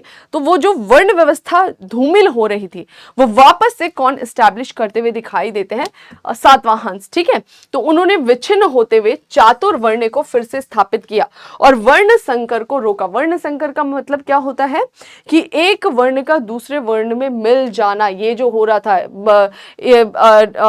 एक की दूसरे से विवाह हो जाना, मतलब एक जो प्योरिटी है वो जो खो रही थी वो इन्होंने वापस से स्टैब्लिश किया। ठीक है, शकों और सातवाहनों के बीच वैवाहिक संबंध होने लगे, तब शकों का क्षत्रिय रूप में ब्राह्मण समाज में प्रवेश आसान हो गया था। अब बोल रहा है कि जो शक हैं, शक भी क्या थे, ट्राइब ही थे ना। आपको पता है कि जो शकों के बारे में हमने पढ़ा था, यूजी जनजाति से संबंध रखते थे। हमने देखा था कि कैसे सेंट्रल एशिया से मूव करके इनके 5 ब्रांचेस आते हुए दिखाई देती हैं। तो 5 ब्रांचेस के रूप में ये इंडिया में आए। अब यहाँ पर ये बोल रहा है कि जो शक है, इन्होंने क्योंकि सातवाहनों से वैवाहिक संबंध बनाए, अड़ोसी पड़ोसी थे, लड़ते भी थे, शादी विवाह भी होता था। तो जब शकों से वैवाहिक संबंध बने तो सातवाहन जैसे ब्राह्मण बन गए, वैसे ही शक क्या बन गए, क्षत्रिय बन गए। तब से शकों का क्षत्रिय रूप में ब्राह्मण समाज में प्रवेश आसान हो गया। सभी के समझ में आ गया, क्लियर हो गया। चलो जी आगे बढ़ जाते हैं। नेक्स्ट इसी प्रकार बौद्ध भिक्षुओं ने देसी जनजाति लोगों का बौद्धीकरण किया। यहां पर हमें यह पता लगता है कि यहाँ के जो ट्राइबल लोग थे, देसी यहाँ के जो ट्राइबल लोग थे, उनको भी धीरे धीरे जो बौद्ध भिक्षु है वो इन्फ्लुएंस कर रहे हैं, बौद्धीकरण कर रहे हैं, उनको शिक्षा दे रहे हैं। ब्राह्मणों को भूमि अनुदान या जागीर देने वाले प्रथम शासक सातवाहन हुए। ठीक है, तो यहां से देखो एक चीज ये पता लग रही है कि आप तभी तो उसको अपने वर्ण में शामिल करोगे ना जब तक उसका दिमाग खुल जाएगा, है ना। इनका मानना था कि इस वर्ण में जाने पे आपको ऐसा व्यवहार करना है। तो एक तरफ तो बुद्धिज्म जो है वो अपना काम कर ही रहा है, दूसरी तरफ हमें पता लग रहा है कि सातवाहनों को किस तरह से ब्राह्मण बनाया जा रहा है। शकों के वैवाहिक संबंध स्थापित हो तो वो क्षत्रिय में प्रवेश कर जा रहे हैं। इनके बीच में एक जो 2 मेजर वर्ड थे ब्राह्मण क्षत्रिय, वहां पर इन्होंने अपनी पैठ बना ली और पैठ बनाने के बाद से इन्होंने चीजों को मैनेज किया कि जो वर्ण व्यवस्था है, ये जो वर्ण संकर हो रहा है, मिलावट हो रहा है, इसको हमें रोकना है, वो हमें यहाँ से दिखाई देता है। आगे बोल रहा है लास्ट में कि जो पहली बार भूमि दान हमें दिखाई देता है बड़े लेवल पर, ब्राह्मणों को भूमि अनुदान या जागीर देने वाला प्रथम शासक कौन हुए थे? सातवाहन हुए थे। अब ब्राह्मण्स को दान दिया जाता था क्योंकि ब्राह्मण जो है वो बेसिकली क्या करते थे, जो भी रिचुअल्स होते थे वो करवाते थे, इसके अलावा वो शिक्षा देते थे, तो बदले में वो दक्षिणा लेते थे। दक्षिणा क्या दी जाएगी? जिसका यूज होगा, ठीक है। अब आज के टाइम पे कोई भी रास्ते में देखो, railway station, bus stand, even बाहर भी निकल जाओ, है ना, अब कोई बच्चा कुछ मांग रहा है या कोई बड़ा कुछ मांग रहा है, अब आप उसको आटा चावल ये देने जाओगे ना, नहीं लेते हैं, बोले पैसा दे दो, क्या करेगा हम, इसका खाना हमको मिल जाता है। तो मतलब समय के हिसाब से दक्षिणा बदलती जाती है कि उस समय उस चीज की वैल्यू क्या हो गई है। तो एग्जैक्टली यहाँ पर क्या बोल रहा है कि ब्राह्मणों को भूमि अनुदान मिलने लगेगा। जिन ब्राह्मणों को कभी गाय, दास या ये सब अनुदान दी जाती थी, क्योंकि अब भूमि का महत्व है। क्यों महत्व है? कि उसी भूमि पे जनजातीय लोगों से एग्रीकल्चर करवाया जा रहा है और फिर वहां से पैसे मिल रहे हैं, प्रोडक्शन मिल रहा है, तो उसका वो यूज कर रहे हैं, है ना, और वो खेती तो हमेशा के लिए हर साल ही होना है। तो ब्राह्मणों को भूदान यहां से चालू होगा, भूदान की व्यवस्था यहां से बड़े लेवल पर आएगी। और बोल रहा है कि इन्हें ही बोला जाता है कि पहली बार इनके द्वारा भूदान शुरुआत किया गया। ऐसा नहीं इसके पहले नहीं था, पहले भी हमें छोटे मोटे लेवल पर दिखाई देने लगता है। हालांकि भिक्षुओं के लिए इस प्रकार के अनुदान के उदाहरण अधिक मिलते हैं। बोल रहे ज्यादातर ये जो भूमि अनुदान है, ये लोग किसको देखते थे? भिक्षुओं को देखते थे, सन्यासी लोगों को देते थे, बड़े लेवल पर जमीन दे देते थे। और उस समय बड़े बड़े मंदिर, जो भी उनके मंदिर मतलब क्या कि अब बुद्धिज्म का उस हिसाब से होगा, जैनिज्म का उस हिसाब से, तो जो बड़े बड़े उस समय के आर्किटेक्चर्स है वो ऐसी ऐसी भूमियों पर बनवाए जाते थे। उनको बहुत बड़े लेवल पर भूमि अनुदान दी जाती थी, जहां पर वो अपने धार्मिक कार्य करते थे, अपने सोशल वर्क करते थे। और कभी कभी वो बहुत डेवलप हो जाता था क्योंकि वहां पर इतने ज्यादा रिलीजियस एक्टिविटी होती थी, इतने लोग वहां पर आने लग जाते थे कि उसके आसपास एक पूरा समाज या गांव सा बस जाता था। तो बस यही है कि भिक्षुओं के लिए बड़े लेवल पर दान दे रहे थे, ब्राह्मणों को दान दे रहे थे।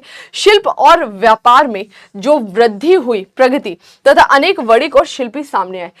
ट्रेड इनका फ्लोरिश्ड हो रहा है, देखा हमने, कॉइन्स बड़े लेवल पर इशू हो रहा है, यानी व्यापार अच्छा चल रहा है। फिर हमने देखा कि शिल्प, अलग अलग तरीके के क्राफ्ट्समैन दिखाई दे रहे हैं, बहुत सारे अलग अलग तरीके के हमें शिल्प बनते हुए दिख रहे हैं, ठीक है। रोमन्स के साथ में इनका ट्रेड चल रहा है। तो ये सारी एक्टिविटी की वजह से जब शिल्पी फले फूलेंगे, जब व्यापारी फले फूलेंगे, तो ये लोग क्या करेंगे? ये लोग दान देंगे। तो शिल्पी और व्यापारी वो लोग भी सामने आए और बौद्ध धर्म के निमित्त उदारता पूर्वक उन्होंने भी दान दिए, स्मारक और शिल्प पट्टिकाएं स्थापित की। तो ये सब काम चल रहा है। सोसाइटी कैसी थी? तो यहाँ पर सोसाइटी कुल मिला के ये था कि जो एक वर्ण संकर हो रहा था उसको रोका गया, वर्ण व्यवस्था को उसकी जटिलता के साथ वापस सातवाहनों ने स्थापित किया। सातवाहनों को खुद एंट्री दिलाई गई एज अ ब्राह्मण, और उनसे वैवाहिक संबंध स्थापित करने वाले शकों को एंट्री दिलाई गई एज अ क्षत्रिय। कई सारे जनजातियों का वर्ण व्यवस्था में यहां से एंट्री चालू हो जाएगा, ठीक है। भूदान व्यवस्था समाज में चालू हो चुकी है। अब आप बोलोगे ये क्यों बताने की जरूरत है कि ब्राह्मणों को क्या दान दिया जा रहा है? बहुत जरूरी है। अब जो है ब्राह्मणों को जो दान दी जाएगी जमीन, वो केवल जमीन दान नहीं दी जाएगी, यहां से ब्राह्मणों को जो जमीनें दान दी जाएंगी उन पर उनको प्रशासनिक अधिकार भी दिए जाने लगेंगे, ठीक है।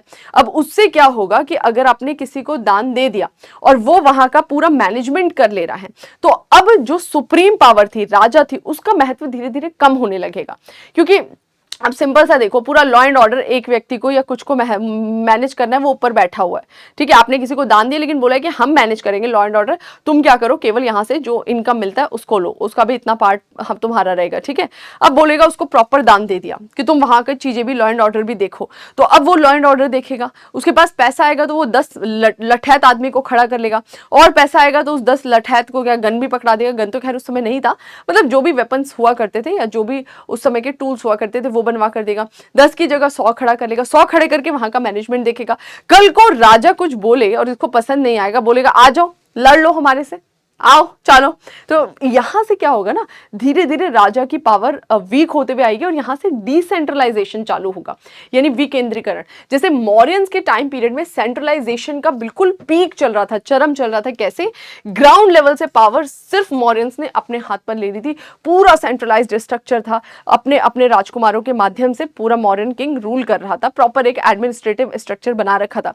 यहां पर हमें क्या दिखाई देता है? वो ढांचा टूटते हुए नजर आएगा और ग्राउंड लेवल पर पावर पावर जाएगी, यानी डिसेंट्रलाइजेशन, पावर नीचे की ओर। इसी वजह से आगे आप देखोगे बड़े बड़े टाइटल्स भी लेंगे जो गुप्ताज आएंगे, गुप्ताज के टाइम पीरियड में सामंती व्यवस्था और मजबूत हो जाएगी, और वो अपना महत्व दिखाने के लिए, कई बार होता है कि हमें अपना महत्व दिखा, मतलब फॉर एग्जांपल एक घर है, उस घर के बच्चे पूरे मनबड़ हैं, मतलब जो उनको मन में आएगा उनको वही करना है, लेकिन क्योंकि उस घर के जो बड़े हैं उनको अपना महत्व दिखाना है, तो म्यूचुअल अंडरस्टैंडिंग है कि जब भी वो समाज में निकलेंगे, समाज में निकलने पर सिर्फ ये दिखावा किया जाएगा कि ये हमारे बड़े हैं, जो ये बोलते हैं वो हम करेंगे।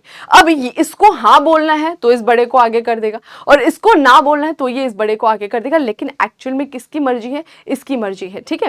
तो वही हमें यहां पर दिखाई दिया कि जो राजा है ना वो उसी बड़े जैसी उसकी स्थिति हो जाएगी, इनके पास में पावर आ जाती है, तो अब राजा इनके परे नहीं जाता है, राजा कुछ काम भी करता है तो इनको देखकर करता है, वरना कई बार वॉर जैसी सिचुएशन आ जाएगी और राजा के खिलाफ ये खड़े हो जाते थे। इनके पास अच्छी सेना होती थी, इवन ये राजा को सैन्य सपोर्ट भी करते थे जब जरूरत पड़ती थी।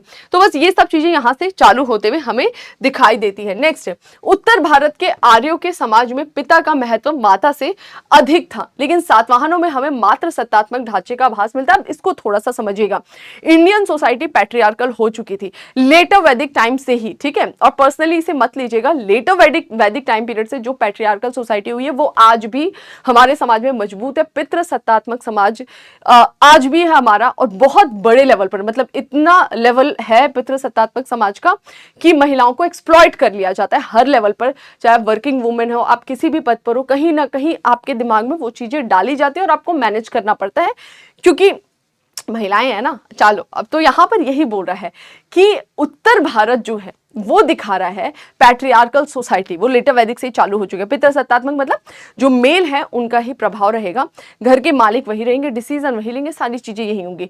लेकिन बोल रहे हैं ये जो सातवाहनों का समाज है ना, यहाँ पर हमें मात्र सत्तात्मक ढांचे का आभास मिलता है, लेकिन ये सिर्फ आभास जो है वो ऑफिशियल है, एक्चुअल नहीं है।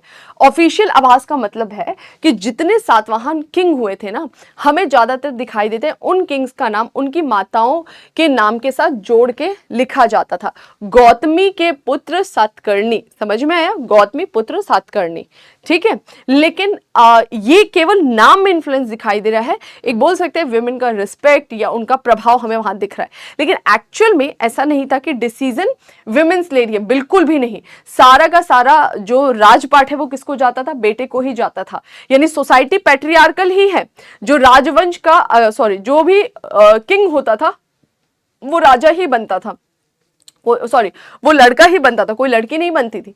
तो समाज इनका मात्र सत्तात्मक एक्चुअल नहीं था, लेकिन मात्र सत्तात्मक समाज का आभास मिलता है कि महिलाओं को थोड़ा सा यहाँ पर एक वो ट्रीटमेंट वैल्यू दिया जाता था, किस तरीके से? बेटे राजा हो उसके नाम के साथ नाम लगाकर, बाकी कुछ नहीं था कि इनके उत्तराधिकारी महिलाएं बन जाए या सोसाइटी में डिसीजन लेने में उनका कोई, वो सब चीजें हमें यहाँ पर नहीं दिखती है, ठीक है। राजाओं के नाम उनकी माताओं के नाम पर रखने की प्रथा यहां दिखाई देती है। तो सातवाहनों का समाज कैसा था, एग्जाम में पूछा जाता है। मात्र सत्तात्मक समाज का आभास मिलता है, लेकिन किस कंटेक्स्ट में, ये जरूर याद रखना है। ये मत लिखाना कि माता ही नहीं, समझ में आ रहा है? उत्तर भारत में पितृ सत्तात्मक, दक्षिण भारत का जो पूरा का पूरा ये सातवाहन था, इसमें यहां पर हमें थोड़ा सा ये आभास मिलते हुए दिखाई देता है। तो रानियों का क्या रोल था? रानी क्या बोलते हैं, रूलर बन सकती थी? नहीं, ऐसा कुछ नहीं था। रानी को अधिकार थे कि रानी बनकर रहें, एंजॉय करें। रानी ने बड़े बड़े धार्मिक दान दिए, मतलब जो भी उनको लग रहा था रिलीजियस वे में। कई रानियों ने प्रतिशासक के रूप में काम किया। प्रतिशासक का मतलब हो गया कि जो मेन रूलर हैं उनके सपोर्ट सिस्टम के रूप में कई रानियों ने हमें काम करते हुए दिखाई दिए, लेकिन कभी भी वो मेन उत्तराधिकारी नहीं बनी, उत्तराधिकारी उनके पुत्री हुए। तो कंपेरेटिवली थोड़ा सा हमें यहाँ पे मात्र सत्तात्मक समाज का ढांचा मिलता है। तो सबसे पहले आपने पढ़ा इनका क्या इकोनॉमिक स्ट्रक्चर था, वो हमने देखा, एग्रीकल्चर, एनिमल हस्बेंड्री, क्राफ्ट वगैरह डिस्कस करा। नेक्स्ट हमने देखा इनका सोशल स्ट्रक्चर, वर्ण व्यवस्था यहाँ पे मजबूत हो रही है, खुद ये वर्ण सिस्टम में कैसे जा रहे हैं, वर्ण संकर को ये रोकते हुए दिखाई देते हैं। वुमेन्स का क्या स्टेटस है वो हमने हमने यहाँ पर जाना, बस इतना इनफ है, आगे बढ़ जाओ। और अब जितनी भी बार ये चीजें पढ़ रहे हो आपको कंपेयर करना है कहाँ से। मैंने मौर्यंस के टाइम पीरियड में बताया था कि भाई जो मगध से हमने चालू किया था कि मगध में समाज, अर्थव्यवस्था, धार्मिक, राजनीतिक क्या था, या फिर वैदिक से कैलकुलेट कर लो तो वैदिक में क्या था, फिर महाजनपद टाइम पीरियड में क्या था, मौर्यंस के टाइम पीरियड में क्या था, और अभी क्या है सातवाहन के टाइम पीरियड में, ताकि आप रिलेट कर पाओ कहाँ से चीजें मूव कर रही हैं, कब ग्राफ ऊपर जा रहा है, कब नीचे जा रहा है। ये बहुत जरूरी है मेंस के पॉइंट ऑफ व्यू से, प्लस इंटरव्यू में भी आप एक समझ विकसित कर पाएंगे। प्रशासनिक ढांचा, इनका एडमिनिस्ट्रेटिव स्ट्रक्चर कैसा था। सातवाहन शासकों ने धर्मशास्त्रों के आदर्श पर चलने का प्रयास किया, जहां राजा धर्म का संरक्षक होता था। तो माना जाता था जो धर्मशास्त्र में जो भी चीजें लिखी हैं, जो लॉज हैं, उनके हिसाब से ये चलते थे, और माना जाता था कि राजा का ये धर्म है कि उनको रक्षा करनी है। किसकी? धर्म के संरक्षक है, जो धर्म में लिखा है उसको आपको बचा के रखना है, आपको इस हिसाब से रूल करना है। राजा में दैवी गुणों का होना माना जाता था। राजा के अंदर वो क्वालिटीज हैं जो कि एक दैवी गुण, मतलब भगवान के अंदर जो क्वालिटीज होती है वो माना जाता था उनके अंदर है, दैवीय गुण, उनके अंदर कुछ पावर है, इस टाइप का।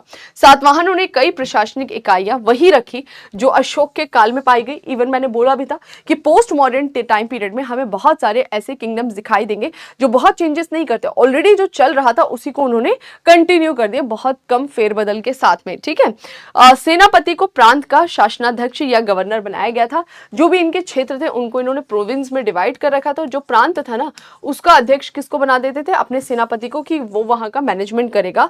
ग्रामीण क्षेत्रों का प्रशासन गौलमिक को सौंपा जाता था। ये एक व्यक्ति के पद का नाम है गौलमिक।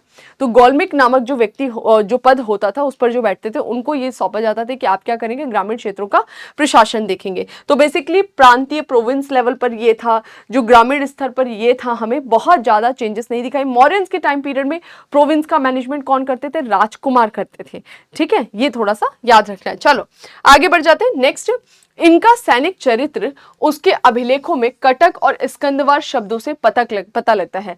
बोले कि ये जो इन्होंने सेना खड़ी करी थी, उस सेना के लिए जो इन्होंने उस सेना का जो इन्होंने प्रभाव बनाया था वो हमें इन शब्दों से पता लगता है जो इनके इंस्क्रिप्शन में मिलता है।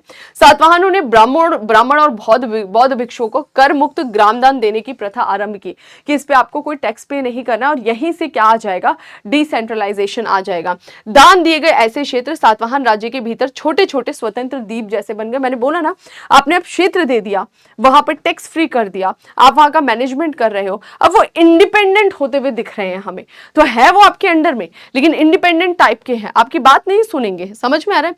सामंतों की 3 श्रेणियां बन गई, और यही से सातवाहनों ने ये जो काम चालू किया ना, भूदान, और वो भी इस लेवल पर, तो उससे सामंती व्यवस्था हमें दिखाई दी, जो गुप्तास के टाइम पीरियड में और पावरफुल होते हुए दिखेगा, जिसकी वजह से गुप्ता रूलर बड़े बड़े टाइटल्स लेंगे अपनी पावर को दिखाने के लिए कि नाम बड़ा कर लो, टाइटल बड़ा कर लो ताकि हम पावरफुल लगे। ठीक है, तो सामंतों की 3 श्रेणियां दिखाई दी, राजा, महाभोज, सेनापति, ये 3 ग्रुप्स हमें यहाँ पर दिखाई देते। तो इस तरह के 3 सामंती श्रेणी बन जाती हैं। चलिए आगे बढ़ जाते हैं। धर्म, तो क्या फ्यूडल सिस्टम इंडिया में था? बिल्कुल था, इस लेवल का था। जब आप वर्ल्ड हिस्ट्री पढ़ेंगे तो वहां पर भी आपको फ्यूडलिज्म दिखाई देगा, वहां का थोड़ा अलग लेवल का था। चलो नेक्स्ट बोल रहे हैं धर्म। अभी इनका धर्म क्या था? ये ब्राह्मण्स थे, क्योंकि इन्होंने ब्राह्मण में ही एंट्री लिया ना, जनजाति थे, इनको ब्राह्मण वर्ण में जगह दी गई, तो ये ब्राह्मण थे और ब्राह्मणवाद के विजय अभियान का नेतृत्व किया। ओके, इनके द्वारा अश्वमेध, वाजपेयी आदि वैदिक यज्ञ किए गए। कृष्ण वासुदेव जैसे वैष्णव देवताओं के उपासक थे। तो बेसिकली जो सातवाहन थे ये क्या थे? वैष्णव उपासक थे, और ये ब्राह्मणिज्म को वापस प्रमोट करते। और प्रमोट करने का तरीका क्या है? जो ब्राह्मण्स के वैदिक रिचुअल्स थे, इन यज्ञों के बारे में हमने पहले भी पढ़ रखा वैदिक टाइम पीरियड में, तो जो इनके रिचुअल्स थे ना उस समय के, जैसे कि बड़े बड़े यज्ञ कराना, अश्वमेध, वाजपेयी, उनको वापस से एस्टैब्लिश किया गया। और यही क्या था कि ब्राह्मण जो धर्म है अपना एक महत्व खो रहा था, वो यहाँ से वापस पुनर्स्थापित होते हुए दिखाई देगा। और इस समय बुद्धिज्म जो है वो कहीं ना कहीं बोल सकते हैं कर्मकांड में जा रहा था। कई सारे बौद्ध भिक्षु थे, उनको इतना दान मिला था कि बड़े बड़े बौद्ध मठ जो है वो पूरा विलासिता का केंद्र बन गया था। और यही ब्राह्मण्स के लिए अच्छा समय था कि उन्होंने बुद्धिज्म के महात्मा बुद्ध को विष्णु का एक अवतार मानकर अपने अंदर संभाली। और इसके बाद से थोड़ा थोड़ा जो बुद्धिज्म है वो अपना महत्व खो देगा, इंडिविजुअल आइडेंटिटी खो देगा। जैनिज्म आज तक बनाए हुए हैं, लेकिन बुद्धिज्म में वो हमें नहीं दिखाई देता है। भिक्षुओं को ग्रामदान देकर बौद्ध धर्म को भी इन्होंने आगे बढ़ाया। ठीक है, तो बेसिकली ये ब्राह्मणिज्म के फॉलोअर थे और बौद्ध धर्म के खिलाफ नहीं थे। अब वास्तुकला की बात करते हैं, आर्किटेक्चर वगैरह क्या था इनका। सातवाहन काल में पश्चिमोत्तर दक्कन या महाराष्ट्र में अत्यंत दक्षता से चट्टानों को काटकर, ये वो टाइम पीरियड था जब बड़ी संख्या में हमें ये जो महाराष्ट्र वाला रीजन है, पश्चिम भारत वाला रीजन है, यहाँ पे बहुत सारी हमें गुफाएं दिखाई देती है। उन गुफाओं को काट काट कर चैत्य और विहार बनाए गए। चैत्य विहार क्या है? जो बौद्ध सन्यासी हुआ करते थे, वो सन्यासी पूरे वर्ष तो एक जगह से दूसरी जगह घूमकर क्या करते थे, उपदेश देते थे और उसके बदले में भिक्षा लेते थे। ये उनका काम होता था। लेकिन वर्ष के कुछ महीने ऐसे आते थे जैसे बहुत तेज बारिश होना, तो उस समय इनको एक जगह पर रुकना पड़ता था। और ये कहाँ रुकते थे? इन गुफाओं में रुकते थे। अब इनके जो फॉलोअर्स हैं या जो भी आपने देखा कि कैसे सातवाहन किंग जो है वो या बड़े व्यापारी हैं या बड़े शिल्पी हैं, उनके पास जब जब पैसा आ रहा है, वो जिसके फॉलोअर हैं बुद्धिज्म के या जैनिज्म के, तो उसको अच्छा खासा डोनेट देंगे। तो उस डोनेशन में ये भी शामिल था कि कई सारे चैत्य और विहार बनाए गए। चैत्य विहार मतलब क्या? उन गुफाओं को काटकर, क्योंकि वहां बौद्ध भिक्षु रह रहे हैं तो अच्छी अवस्था में रहे, तो उन गुफाओं को काट पीट के अच्छे से उनके रहने के अरेंजमेंट बनाए गए। जहां गुफा में वो रहते थे, अपने दैनिक नित्य कर्म वगैरह वो करते थे, उसको विहार कहा जाता था। उसी विहार के बगल में गुफा को काटकर चैत्य बनाया जाता था, जहां पर वो ध्यान ये सब चीजें किया करते थे। ठीक है, तो चैत्य विहार बनाए गए। यह प्रक्रिया 200 ईसा पूर्व से प्रारंभ चालू हो जाती है। चैत्य बौद्धों के मंदिर होते थे, मतलब जहां वो वर्शिप करते थे ध्यान वगैरह लगा के, और विहार जो है वो उनका निवास स्थान होता था जहां पर वो स्टे करते थे। सबसे मशहूर हमें जो चैत्य दिखाई देता है पश्चिमी दक्कन में, वो कार्ले का चैत्य है, जो विशाल शिला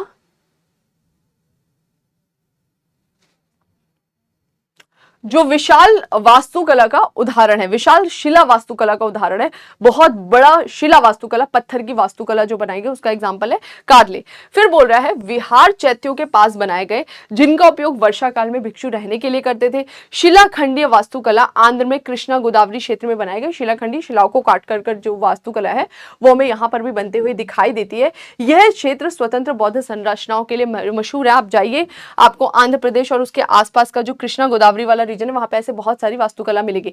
भाषा, अब इनकी भाषा क्या थी? सातवाहनों की राजकीय भाषा प्राकृत थी। वापस से हमें प्राकृत यहाँ पे फ्लोरिस्ड होते हुए दिखाई देगी। हालांकि संस्कृत को काफी प्रमोट किया था कुषाणों के टाइम पीरियड में।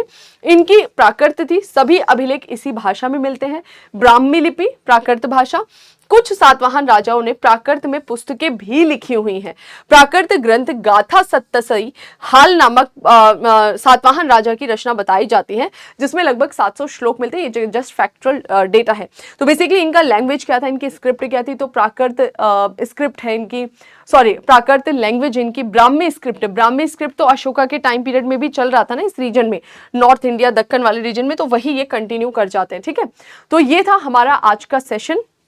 आई होप आपको सेशन इंफॉर्मेटिव लगा होगा। सातवाहनों के बारे में जितनी भी डिटेल्स थी हमने यहाँ पर डिस्कस कर ली है। अब हम नेक्स्ट चैप्टर की ओर बढ़ेंगे और ऑलमोस्ट जो है आपका एंशिएंट हिस्ट्री का जर्नी यहाँ पर एंड होने वाला है। तो आप में से जितने भी स्टूडेंट्स हैं जो नए जुड़ रहे हैं, मैं आप सभी से रिक्वेस्ट करूंगी पूरी प्लेलिस्ट को फॉलो करिए, डे 1 से फॉलो करिए। तो जो आपका RS शर्मा है 11th क्लास की ओल्ड NCERT, ये अच्छे से कंप्लीट हो जाएगी। जितना क्लास में बताया है इसको आप बहुत अच्छे से पढ़िए, रिवाइज करिए, चैप्टर वहां से कंप्लीट हो जाएगा। और उसके बाद जब आपका पूरा ये हो जाता है ना कंप्लीट, मतलब इसको बार बार कम से कम 3-4 बार मल्टीपल रिविजन दे लीजिए। जब 3-4 बार रिविजन आप दे देंगे, उसके बाद आप ज्वाइन करिए test series, previous year question, इनको आप लगाइए, तो आपकी अच्छी कमांड होगी। तो पहले बेस फाउंडेशन बनना बहुत ज्यादा जरूरी है। तो आई होप आपको सेशन इंफॉर्मेटिव लगा होगा। अब मिलते हैं नए सेशन में, तब तक अपना ध्यान रखिए, रिवीजन करते रहिए और कमेंट सेक्शन में जरूर बताइएगा आपको हमारी ये क्लास कैसी लगी। Thank you.